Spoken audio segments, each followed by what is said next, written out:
Chapter 2 The Long Goodbye. Everybody was sad that Mr. Klutz had to retire. It was hard to pay attention in Mr. Cooper's class while he was trying to teach us math and social studies. Okay, everyone, said Mr. Cooper, let's try to focus. Why should we try to focus? I asked. We are not cameras. Not that kind of focus, Arrow, said Andrea, who calls me by my real name because she knows I don't like it. I was just yanking Andrea's chain. I know what focus means. When it was time for lunch, none of us were in the mood to eat.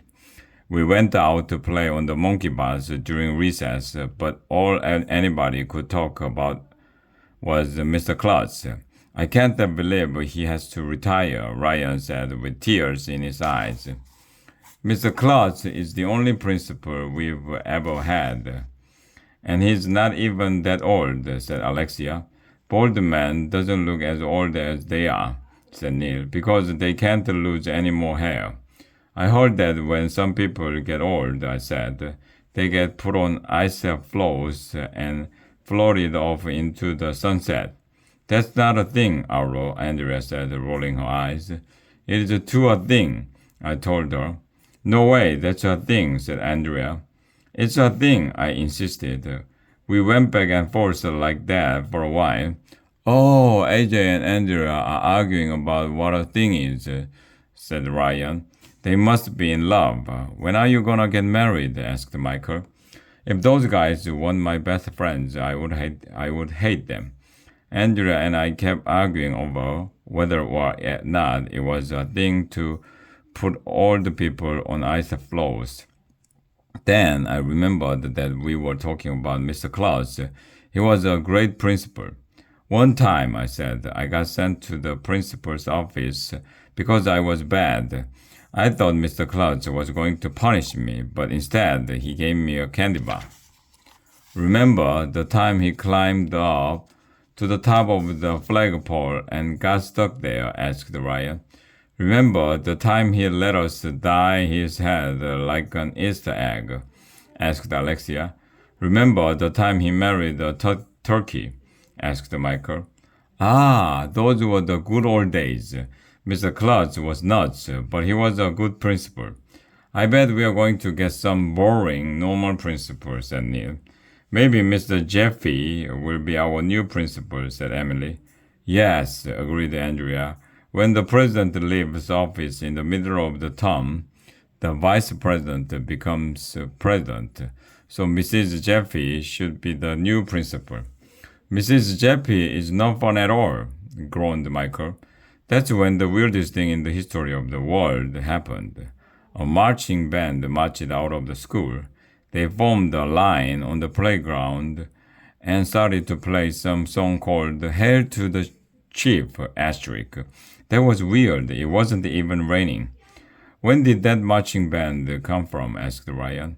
Rent a marching band, I told him. You can rent anything. Our custodian, Mrs.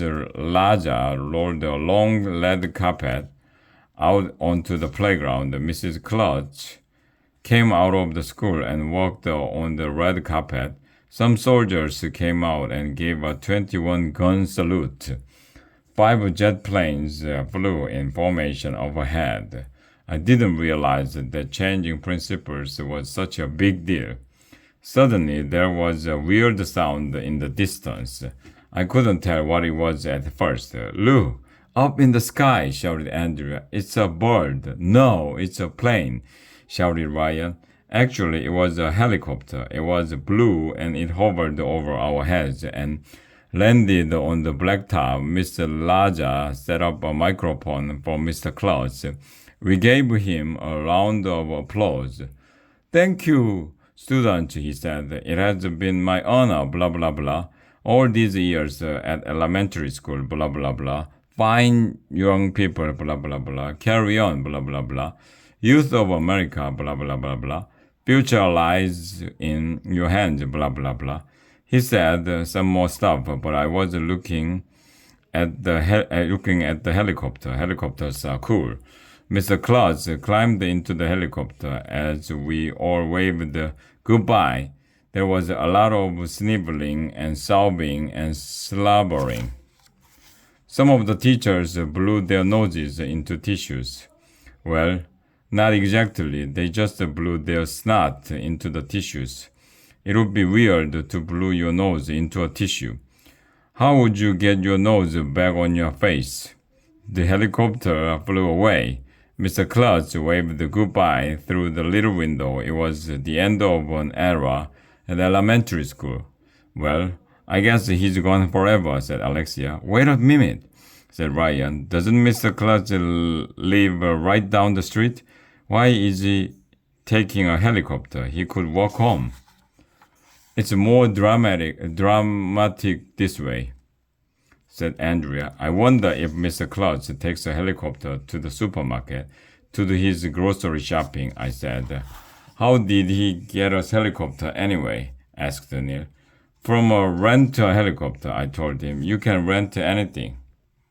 Mrs. Jeffy, the vice principal, came over to us. Okay, everybody, she said. The show is over. Time to go back to your class. Are you going to be the new principal, Mrs. Jeffy? Asked Emily. Not yet, she said. Dr. Covers has the final decision. Hiring a new principal could take time.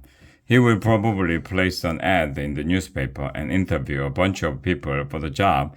It could be weeks or even months before there is a replacement for Mr. Klutz. I hope he picks you, said Andrea.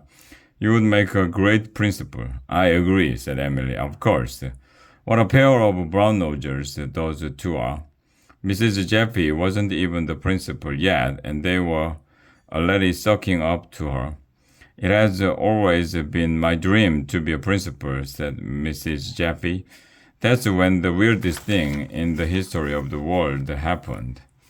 But I'm not going to tell you what it was. Okay, I'll tell you, but you have to read the next chapter. So na boo boo on you.